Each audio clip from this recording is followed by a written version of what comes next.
Welcome मेरे प्यारे बच्चों, आप सभी का इस चैनल जिसका नाम है मैथमेटिक्स विथ राज में स्वागत है। मैं जो आप लोगों के लिए क्लास 10th का हर चैप्टर का वीडियो बना रहा हूं आप लोगों के सहूलियत के लिए, आप लोगों को जिससे अच्छे मार्क्स मिल सके परीक्षा में, उसी कड़ी में मैं आगे चलता हूं और आज लेता हूं यूनिट 2 का पहला चैप्टर जो मैथ का यूनिट 2 है। आप जानते हैं आपका सिलेबस क्या है। आपको सिलेबस में थोड़ा सा एक बार दिखा दूं। ये है आपका सिलेबस जिसमें पहला यूनिट जो है तो वो है आपका पहला यूनिट जो है तो वो है नंबर सिस्टम, दूसरा है अलजेब्रा, तीसरा है ये। तो अभी मैं नंबर सिस्टम, ये जो आपका नंबर सिस्टम का पहला यूनिट है उसका जो चैप्टर है रियल नंबर, उससे संबंधित वीडियो मैं बना दिया हूँ, उसको आप देख सकते हैं। वो डिटेल में वीडियो, आपको हर चीज़ वहाँ पर बताएगी, हर चीज़ अच्छे से समझ में आएगी। फिर भी कोई चीज़ नहीं समझ आती है तो आप उस वीडियो को देखिए और कमेंट कीजिए। मैं जो भी आपकी मांग होगी उसको पूरा करूँगा, उसको ऐसा करूँगा कि आपको हर चीज़ समझ में आए।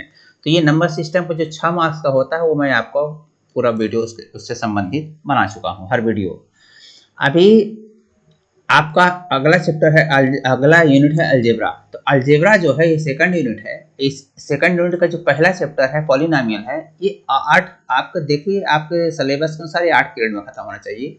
तो मैं आपको गारंटी दिलाता हूँ कि यदि आप ध्यान से मेरा वीडियो देखेंगे तो मैं 2 क्लास में ये पूरा चैप्टर आपको खत्म कर दूंगा। मेरा जो वीडियो होगा 20 से 30 मिनट का होगा। उस 20 से 30 मिनट में ये पूरा पॉलिनोमियल्स का जो पूरा चैप्टर है, जो 8 पीरियड आपकी नियमानुसार आपके होना चाहिए सिलेबस का, वो मैं 2 वीडियो में खत्म कर दूंगा। तो इसमें है जीरोज आपके पॉलिनोमियल, बहुपद के शून्यक और बहुपद के गुणांक, क्वाड्रेटिक पॉलिनोमियल, द्विघात बहुपद कोफिशिएंट यानी गुणांक और जीरो यानी शून्य के बीच संबंध। तो ये चीज आपको आपके सिलेबस में है पॉलिनोमियल्स में, इस चैप्टर में। तो मैं आपको ये चीज लूंगा, सवाल के माध्यम से पूरे में कॉन्सेप्ट भी दूंगा और सवाल को भी सॉल्व करूंगा। तो चलिए, अभी आपको लिख रहा है कि आपके एनसीईआरटी बुक का ही क्वेश्चन है पॉलिनोमियल्स का कि find the zeros of following quadratic polynomials. Quadratic polynomials हैं ये नीचे वाले, ये क्वाड्रेटिक पॉलिनोमियल्स हैं। इनको जीरो यानी शून्य को प्राप्त करना है और फिर वेरीफाई करना है। तो वेरीफाई क्या करना है? Relationship between the zeros and coefficient. Zeros यानी शून्यक जो आपको मिलेंगे वो और उनके कोफिशिएंट के बीच रिलेशनशिप। तो आप जरा देखिए यहाँ पर 4 चीजें हैं। आप इस चीजें, वही मैं बोल रहा हूँ कि 8 पीरियड्स का ये टॉपिक है इतने इसमें, पर इसमें 8 टॉपिक इसलिए ले गए हैं कि आप इससे समझ सकिए। जरा देखिए, पहला चीज तो क्या है, इसमें पॉलिनोमियल है, क्वाड्रेटिक पॉलिनोमियल, क्वाड्रेटिक पॉलिनोमियल नॉमियल। अब हम हिंदी में भी बच्चों की, हिंदी द्विघात, हिंदी माध्यम के बच्चों के लिए भी लिख देते हैं द्विघात बहुपद। एक चीज ये है। फिर ये क्या होता है, ये पहली चीज जानेंगे। दूसरा, एक चीज ये जानेंगे। फिर दूसरा क्या जानेंगे कि इसके शून्य क्या होते हैं, जीरोज शून्य क्या होते हैं, किसे कहते हैं और कैसे प्राप्त करते हैं, ये देखेंगे। और तीसरा, जीरोज और कोफिशिएंट, द्विघात बहुपद क्या होता है, शून्य क्या होता है और उसके कोफिशिएंट क्या होते हैं, ये सब हम देखेंगे। और फिर देखेंगे जीरोज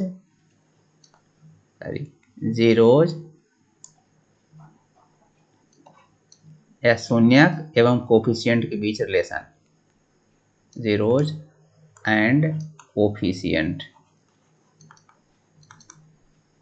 क्या होता है, उनके बीच का रिलेशन क्या है। इतनी चीजें जान जाएंगे जब हम, तो आपका ये चैप्टर वहीं पर खत्म हो जाता है। मतलब इस चैप्टर में इतना बेसिक्स कॉन्सेप्ट और इससे रिलेटेड क्वेश्चन आपको करना है। ये है पॉलिनोमियल आपके सिलेबस में। तो चलिए पहले लेते हैं द्विघात बहुपद। बहुपद जैसा कि आप जानते हैं जिसमें एक से ज्यादा पद हों, ये क्लियर कर बोल रहा है। बहुपद एक से ज्यादा पद हों, ठीक है, और दूसरा 2 घात का हो। तो बहुपद के यहां से मतलब होता है कि एक से ज्यादा पद वाला ऐसा बहुपद जिसमें कोई एक चर राशि हो। तो जैसे ले लीजिए कोई भी एक चर राशि, जैसे ये है, एक तो हमने ये ले लिया। दूसरा हम क्या ले सकते हैं, you square 2u square minus 5u minus 3, ये हम एक बहुपद ले लिए। ये क्या है, दो घात का बहुपद ये है चरराशि x पर, ये दो घात का बहुपद है चरराशि u पर, तो हम चरराशि कुछ भी बदल सकते हैं। तो ये है द्विघात के बहुपद। अब आप इस प्रकार से ये द्विघात का बहुपद, ये भी द्विघात का बहुपद है 3x स्क्वायर माइनस 6, ये भी द्विघात का बहुपद है। लेकिन ये जो है ये द्विघात का बहुपद नहीं है, ये एक घात का बहुपद है। तो द्विघात का बहुपद क्या कहलाता है, ऐसा बहुपद जिसमें जो चर राशि है उसकी अधिकतम घात 2 है। जैसे ये बहुपद में चर राशि x है, इसमें x की अधिकतम घात 2 है, इसलिए इसके द्विघात बोलते हैं। ये ऐसा बहुपद इसमें चर राशि की अधिकतम घात 2 है, तो इसमें चर राशि u है, इसमें अधिकतम घात 2 है। ऐसा बहुपद जिसमें चर राशि की अधिकतम घात 2 हो, तो ये इसमें चर राशि x है, इसमें अधिकतम घात ये 2 है, देख रहे हैं। लेकिन ये जो है चर राशि x है, लेकिन ये एक घात है, इसलिए इसके द्विघात बहुपद नहीं रेखीय बहुपद कहते हैं। तो पहली बात तो आपको द्विघात बहुपद क्या होता है ये समझ में आया है ना। चर राशियों से बना एक ऐसा व्यंजन जिसमें चर राशि का अधिकतम घात 2 हो और कोई भी घात जो है पूर्णांक के अलावा ना हो, ये बहुपद की परिभाषा है। चलिए अब हम लेते हैं द्विघात का मानक रूप, द्विघात बहुपद का मानक रूप या व्यापक रूप, व्यापक रूप, ठीक है। इसको जनरल फॉर्म या स्टैंडर्ड फॉर्म बोलते हैं। स्टैंडर्ड फॉर्म आराम से मैं पढ़ाऊंगा और आप इसे समझ, या जनरल फॉर्म भी बोलते हैं। तो ये क्या है, द्विघात बहुपद का स्टैंडर्ड फॉर्म, जनरल रूप। तो ये होता है ax square plus bx plus c, ये होता है द्विघात बहुपद का व्यापक रूप। जहां पर ये ध्यान देने की बात है कि यहाँ पर a b c अचर राशि होती है ना, कांस्टेंट क्वांटिटी अचर राशियां होती हैं, और इनको अचर राशियां हैं, ये क्या है अचर राशियां। और चूंकि ये x स्क्वायर के साथ गुणा है, ये x के साथ गुणा, चर राशि इसमें x है, ये x स्क्वायर का पद है। ये एक चीज और ध्यान रखिए कि यहाँ पर ये चर पद और ये पद चर पद है, क्योंकि इसमें चर राशियां, इन पदों, ये पद चर राशियों से बने। एक पद ये है, एक पद ये है, पद जा समझते हैं। एक टर्म ये बोला गया, दूसरा टर्म ये, तीसरा टर्म ये। इस बहुपद के 3 टर्म हैं। स्टैंडर्ड फॉर्म में 3 टर्म होते हैं। ये यहाँ पर जैसे 2 ही टर्म है, तो आप बोलेंगे कि नहीं, हाँ है बहुपद, लेकिन स्टैंडर्ड फॉर्म में कैसे बना लेंगे, अभी हम इसीलिए लिखे हैं, इसको हम दिखाएंगे कैसे स्टैंडर्ड फॉर्म में बना सकते हैं आप। तो ये जरा देखने की जरूरत है कि ax square plus bx plus c standard form है, मतलब मानक रूप है। द्विघात बहुपद का मानक रूप ऐसे होता है जहां a b c चर राशियां हैं। a जो है इस चर पद, ये जो एक चर पद है, ये भी एक चर पद है, इनके गुणांक हैं। तो x स्क्वायर का गुणांक है, ये b जो है x का गुणांक है, और c जो अचर पद है, ये अचर पद है। ये 2 चर पद है, ये अचर पद है।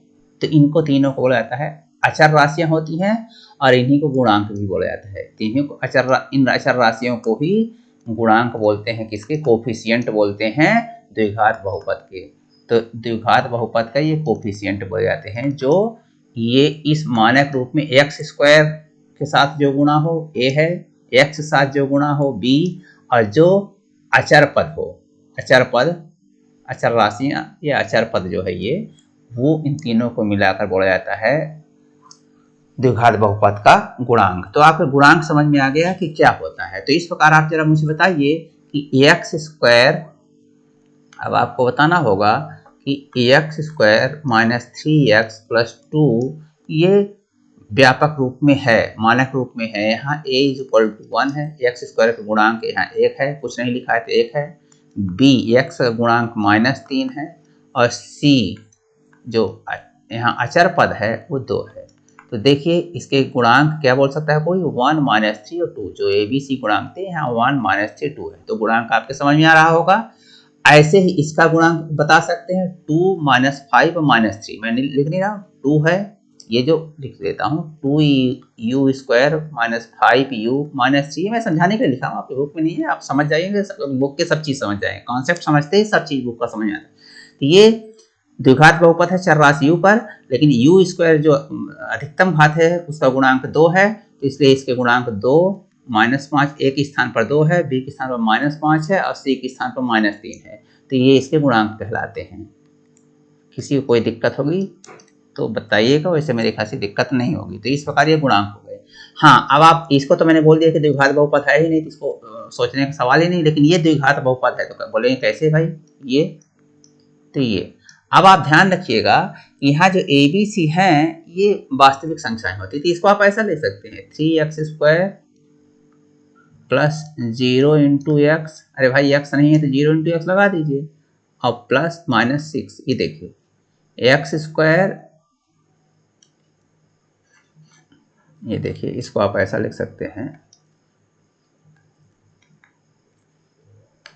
इसको आप ऐसा रख सकते हैं कि 3x² plus 0 into x minus 6, ये जो लिखा है यहाँ पर 0 इंटू एक्स यानी 0, तो 0 तो हम इसमें जोड़ सकते हैं, कहीं भी हम 0 जोड़ सकते हैं, कोई अंतर नहीं पड़ने वाला है।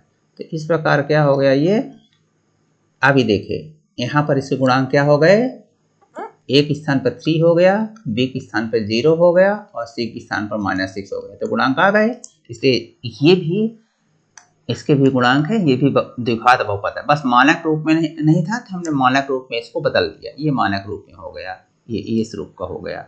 बस हमने बोला कि ए बी सी अचर राशियाँ, देखिए ये अचर राशियाँ हैं, इनके जो वैल्यू होते हैं वो यहाँ से हम देख लेते हैं। तो इस प्रकार आपके क्वाड्रेटिक पॉलिनोमियल क्या होता है, कैसे होता है, उसकी क्या कॉन्सेप्ट है और उसके गुणांक क्या होते हैं, बराबर समझ में आ गया होगा। अब हम अगला जो काम है वो देखेंगे, जीरोज किसे कहते हैं, तो वो कैसे निकालते हैं वो अगली कहानी है, वो हम बाद में देखेंगे, वो ही तो सबसे महत्वपूर्ण चीज़ है। अगर वो समझ में आ गया तो आप समझ जाइए कि सब समझ में आ गया कैसे निकालते हैं जीरोज, पर होता क्या है, इसकी परिभाषा क्या है वो समझ लीजिए। तो किसी भी पॉलिनोमियल का शून्यक, किसी, ध्यान से सुनिए, किसी भी बहुपद, जैसे ये बहुपद है x² माइनस 3x प्लस 2, इसका शून्यक क्या होता है कि x के ऐसे मान, इस बहुपद में चर राशि क्या है, x है, तो इसके में बोलेंगे हम कि इसका शून्यक वो होगा, x के वो मान होंगे जो रखने पर ये 0 बन जाए। तो जैसे देखिए यहाँ पर हम आपको बता देते हैं कि x के दो मान, x = 1 और x = 2, x = 1 और x = 2 जो है रखने पर इसकी वैल्यू 0 हो जाए। कैसे, देखिए x² यहाँ पर रखिए, x = 1, तो 1² माइनस 3 इंटू 1 प्लस 2, 1 रखिए यहाँ पर, 1² माइनस 3 इंटू 1 प्लस 2, ये इक्वल टू आप सॉल्व करेंगे 0 हो जाएगा। तो मतलब क्या है, ये जब x = 1 हो तब भी 0 हो जाता है, और जब x = 2 हो तब भी 0 हो जाएगी, दोनों इसकी वैल्यू 0 हो जाएगी, x के स्थान पर 2 रखेंगे तो भी 0, इसके अलावा कहीं नहीं होगी। तो आप ध्यान रखिए कि द्विघात बहुपद के हमेशा 2 शून्यक होते हैं, 3 घात बहुपद के हमेशा 3 शून्यक होते हैं, 1 घात बहुपद के हमेशा 1 शून्यक होते हैं। तो चूंकि ये 2 घात के बहुपद हैं, इसके 2 शून्यक हो गए, ठीक, ये आपको चीज ध्यान रखने की होती है, ये 2 शून्यक। इसके अलावा x का मान आप कुछ भी रखिए, -1 रखिए या -3 रखिए या -2 रखिए या 3 रखिए, कुछ भी रखने गए तो ये कभी भी 0 नहीं होगा।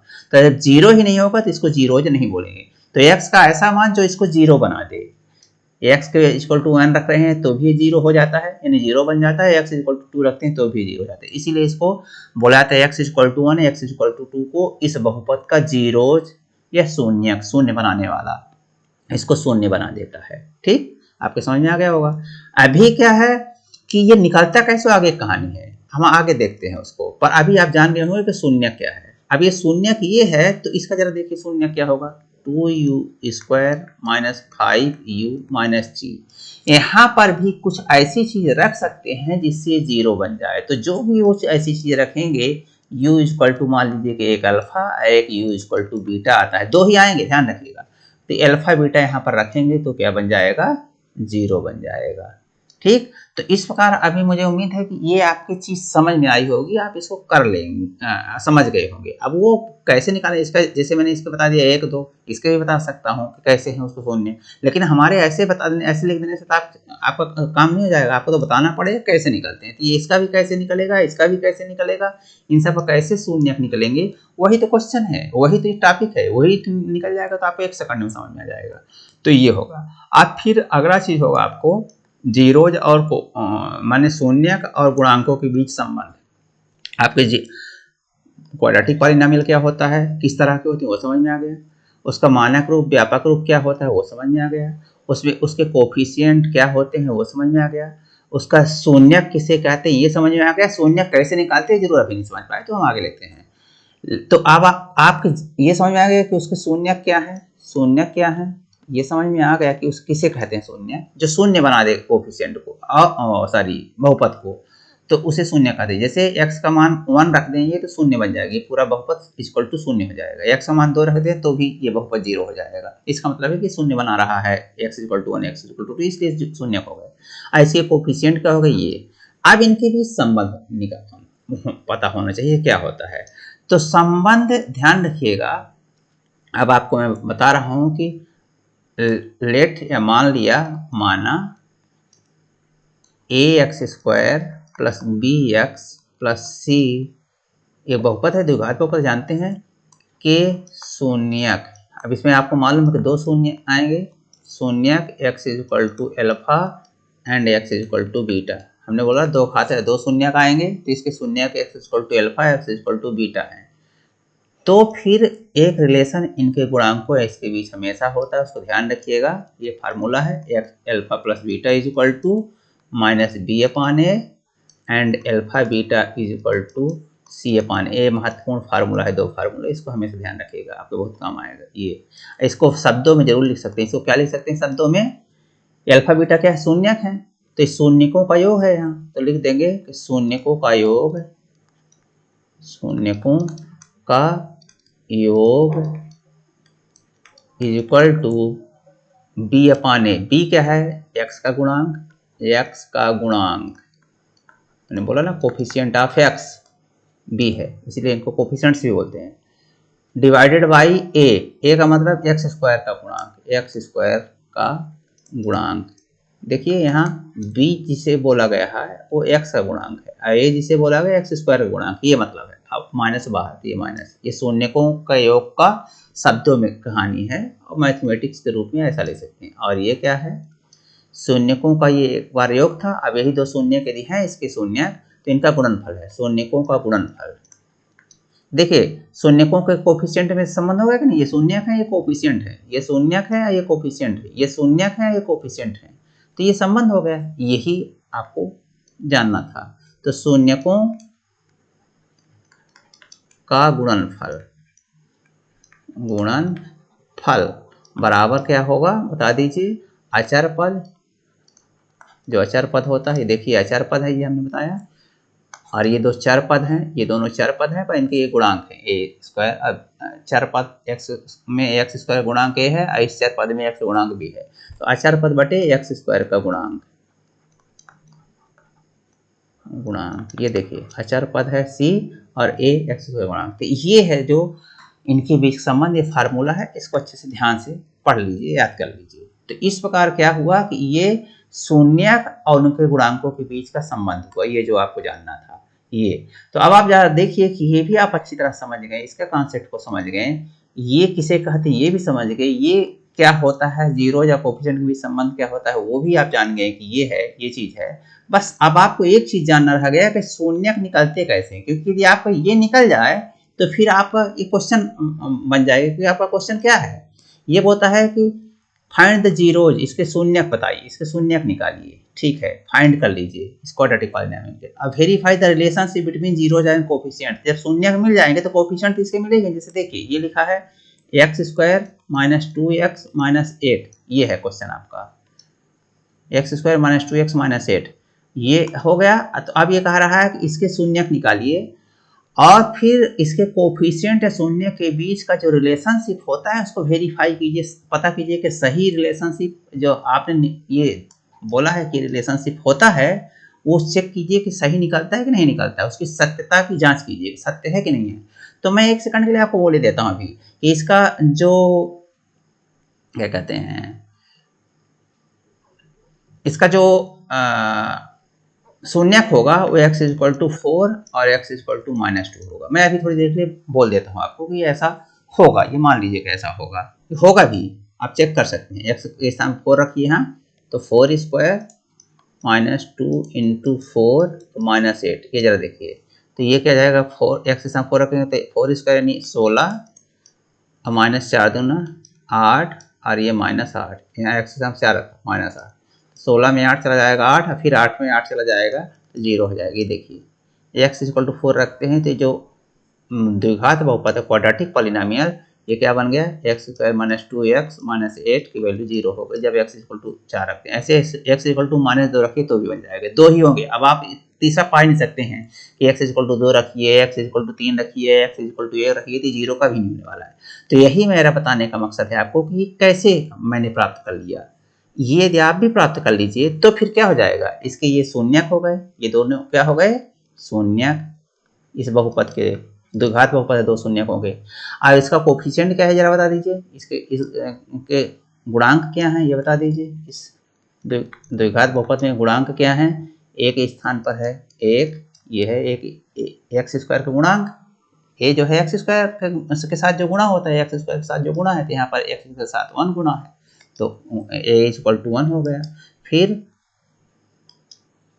ये क्या है, ये है b के स्थान पर क्या है, देखिए b के स्थान पर -2 है, जहाँ ये b है वहाँ पर ये -2 है, और जहाँ ये c है वो -8 है। ये यदि आप गुणांक, आपको चूंकि बहुपद दिया है, यार ध्यान रखने की जरूरत है कि कोई भी बहुपद दिया होगा तो उसका गुणांक आप तुरंत 1 सेकंड में जान जाएंगे। तो आप जान गए कि इसका गुणांक क्या है, a equal to 1, b equal to ये गुणांक है, मतलब ये गुणांक हो गए। बट इसी बहुपद का शून्यक कैसे निकालेगी, ये काम बचा है, तो ये भी जान जाए। मैं थोड़ी बोल दिया कि हाँ ये शून्यक ये होंगे, तब जरा देखिए शून्यकों का योग, इन दोनों को योग कीजिए, है ना, शून्यकों का योग, ये रिलेशन है इनके बीच, ये रिलेशन है शून्यकों और गुणांकों के बीच, ये गुणांक है और ये शून्यक है। तो शून्यकों का योग 4 प्लस -2, 4 है, एक शून्यक -2, इनका योग बराबर कितना आएगा देख लीजिए, 4 - 2 इक्वल टू 2। अब ये वाला देखिए, इस शून्यकों अल्फा प्लस बीटा हो गया, अल्फा प्लस बीटा, एक शून्यक अल्फा एक शून्यक बीटा, तो अल्फा इक्वल टू ये है, बीटा इक्वल टू ये है। अब ये हो गया। अब देखिए -b/a क्या होता है, -b/a, तो माइनस तो बाहर लिख दीजिए, अब b के स्थान पर -2 रखिए, b मैंने बोला ना कि x का गुणांक, तो x का गुणांक यहाँ पर -2 है, सुन के x का गुणांक है, तो x का गुणांक -2 है, तो ये हो गया। और फिर x स्क्वायर का गुणांक, तो x स्क्वायर गुणांक 1 है, और ये बाहर ये माइनस है, तो ये माइनस आपने लगा दिया, ये माइनस लग गया।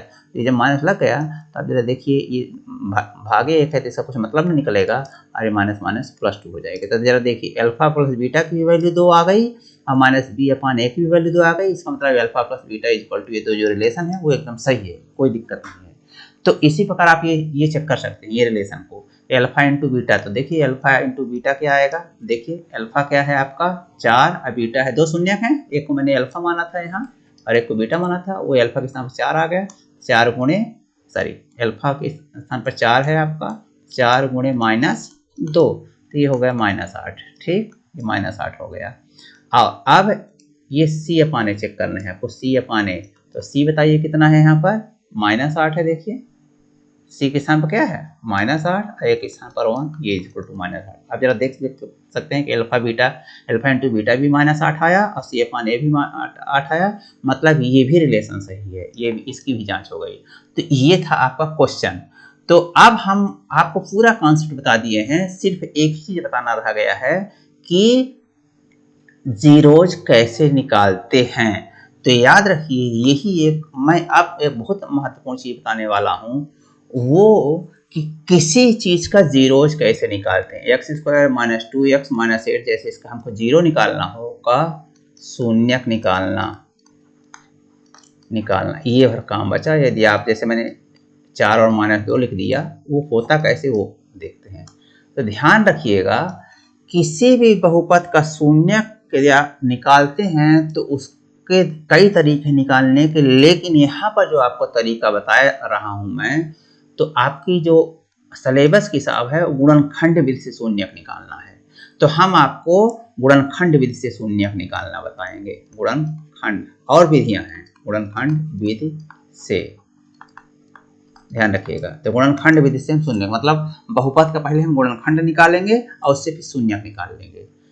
ठीक है, तो ये दो काम होंगे। ये गुणनखंड निकालना भी अपने आप, मतलब हम पहले इस बहुपद का गुणनखंड निकाल लेंगे और वहीं जहां गुणनखंड निकालेंगे वहीं पर शून्यक निकल जाएगा। तो गुणनखंड भी निकलेगा साथ में आपको और शून्यक भी निकलेगा। ये दोनों बहुत अच्छे कॉन्सेप्ट हैं, आगे आपके इसी चैप्टर में आगे और काम आएंगे। इसी यूनिट में अलजेब्रा की लास्ट वाली यूनिट में ये काम आएंगे जब आप पढ़ेंगे क्वाड्रेटिक इक्वेशन। अभी क्वाड्रेटिक पॉलिनॉमियल पढ़ रहे हैं, बाद में क्वाड्रेटिक इक्वेशन पढ़ेंगे।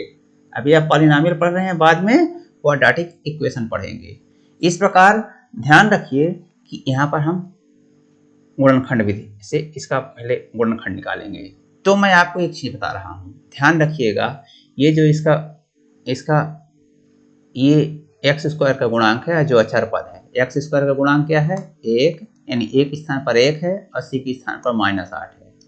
सी के स्थान पर -8 है। इन दोनों का गुणा, ये ए के स्थान पर है और ये सी के स्थान पर है, तो इन दोनों को गुणा कीजिए तो ये आएगा 1 × -8। ध्यान सुनिएगा, ये -8 बहुत इंपॉर्टेंट चीज है। और फिर बी के स्थान पर क्या है? बी के स्थान पर क्या है? -2। तो अब आपको -2 को दो ऐसे भागों में तोड़ना है। ध्यान सुनिए, -2 को दो ऐसे भागों में तोड़ना है कि जब उनका योग करें तो -2 आए। -2 को जैसे मैं बोलूं कि 5 को दो भागों में तोड़िए, तो आप कुछ भी कर सकते हैं। भैया मैं 1 4 लिख दूंगा, 1 1 लिख दूंगा, दो भागों में टूट गया। आप 3 लिख दीजिए, 1 2 लिख दीजिए, 1 5 लिख दीजिए, 1 0 लिख दीजिए, ये भी तो दो भागों में हो गए। एक कहिए कि मैं 6 लिखूंगा, 1 -1 लिखूंगा। एक कोई कह सकता है कि मैं 8 लिखूंगा, -3 लिखूंगा, जो इच्छा वो लिखे। अभी तो कोई तो ऐसे -4 को कई भागों में तोड़ सकते हैं, लेकिन मैं यहीं पर बोलूँ कि 5 को ऐसे दो भागों में तोड़िए कि योग तो 5 आए या गुणा 6 आए, तो सिर्फ ये भर काम आएगा और कोई काम नहीं आएगा। देखिए इसका योग 5 आ रहा है, गुणा दोनों का 6 आएगा। यहाँ पर योग तो 5 आ जाएगा लेकिन गुणा 4 आएगा। यहाँ पे तो योग 5 आ जाएगा लेकिन गुणा 0 आएगा। यहाँ पे तो योग 5 आ जाएगा, दोनों का योग करेंगे, 8 -3 के योग करेंगे तो 5 ही आएगा। 8 और प्लस -3 करेंगे तो ये 5 ही आएगा, क्योंकि 5 को दो भाग में तोड़े है आपने इन सब में, बट इनका जब गुणा करेंगे तो -24 आएगा। तो एक शर्त और साथ में आकर लगा दी जाए कि 5 को ऐसे दो भागों में तोड़िए कि योग 5 आए और गुणा 6 आए, तो सिर्फ ये भर काम के रहेगा और सभी किसी काम के नहीं है। तो इस प्रकार आपको ये जो है संख्याओं को दो भागों में तोड़कर उनका योग और उनका गुणा, ये कॉन्सेप्ट यदि आपको समझ में आ गया तो आपका पूरा अलजेब्रा का क्वाड्रेटिक पॉलिनॉमियल, क्वाड्रेटिक इक्वेशन जो आगे इसी यूनिट में मिलेगा वो सब एक साथ खत्म हो जाता है। तो हम बता रहे हैं कि आपके यहाँ पर इन कोफिशिएंट में देखिएगा a = 1 है, b = -2 है और c = -8 है।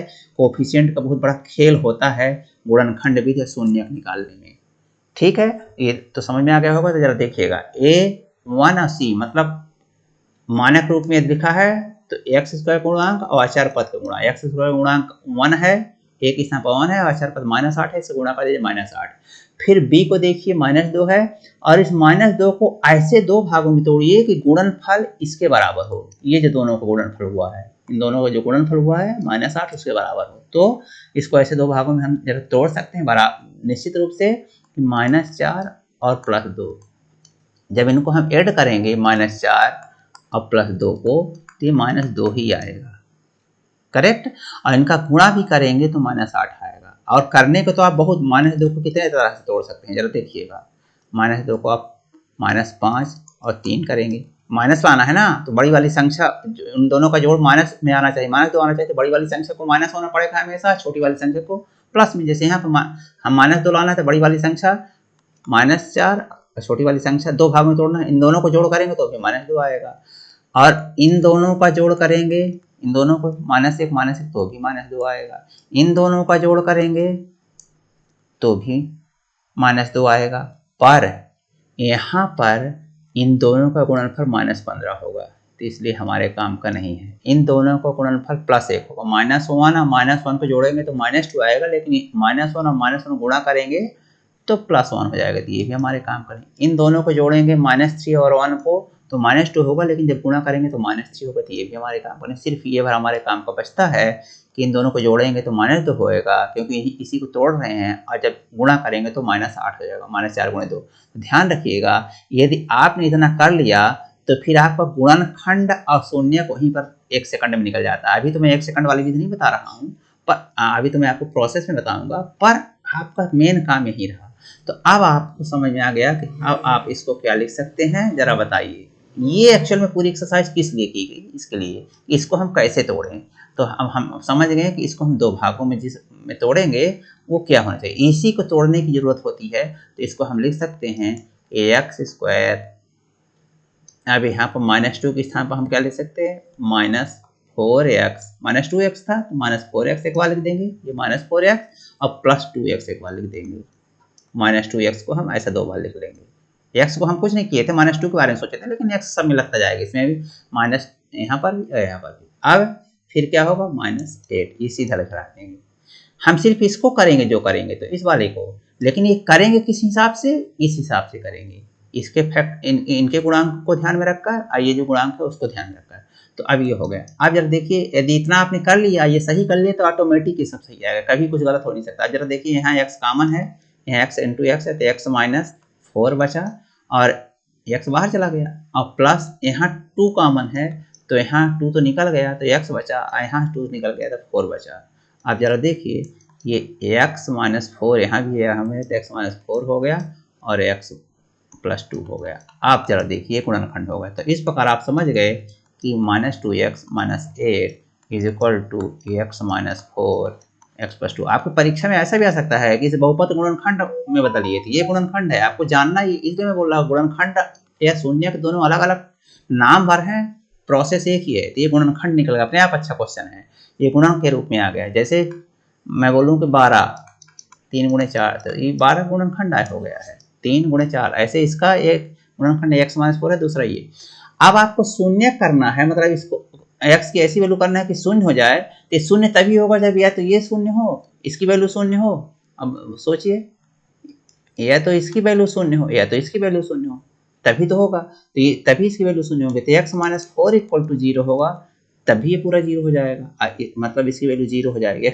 इसका मतलब x = 4, x -4 = 0, 4 किधर करेंगे तो 0 + 4 हो जाएगा, नहीं माइनस, इधर -4 है, इधर लाके प्लस हो जाएगा, तो x = 4, और इधर x + 2 = ये तो 0 हो, चाहे ये 0 चाहे ये 0 हो, तो ये इधर लाएंगे तो माइनस में जाएगा, +2 है, तो x = -2। इसीलिए मैं यहाँ पर 1 सेकंड में लिख दिया था कि इसका शून्य ये आएंगे, क्योंकि ये 1 सेकंड काम होता है। आपको अभी मैं एकदम कॉन्सेप्ट बता रहा हूँ, इसलिए वो प्रोसेस नहीं बता रहा हूँ। मैं अगले वीडियो में सब वो भी बताऊँगा कैसे सेकंडों में आप देखते ही किसी भी द्विघात बहुपद को देखते ही उसका शून्य बता सकते हैं, सेकंड में देखते ही, वो भी मैं प्रोसेस बताऊंगा।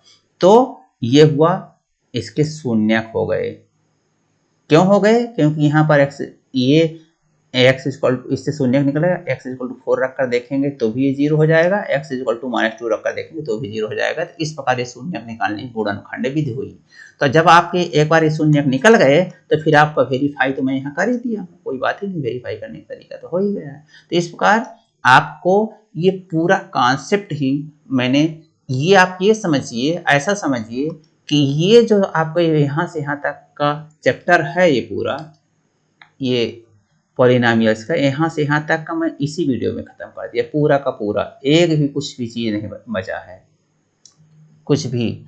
लेकिन हाँ, 1-2 क्वेश्चन आप करेंगे और आपका अभ्यास होगा, मैं कराऊंगा भी, पर कॉन्सेप्ट नाम का चीज़ मैंने सब दे दिया है, आप देख लीजिएगा। इसको कर सकते हैं, इसको कर सकते हैं, और नहीं कर पाएंगे तो अगले वीडियो में हम आवाज़ लेंगे। मुझे उम्मीद है कि ये कॉन्सेप्ट जो मैंने दिया है आपने अभी तक ना पढ़ा रहा होगा, आपको बहुत अच्छा लगा है, और ऐसा हुआ तो कमेंट में बताइए क्या अच्छा लगा और क्या डाउट है।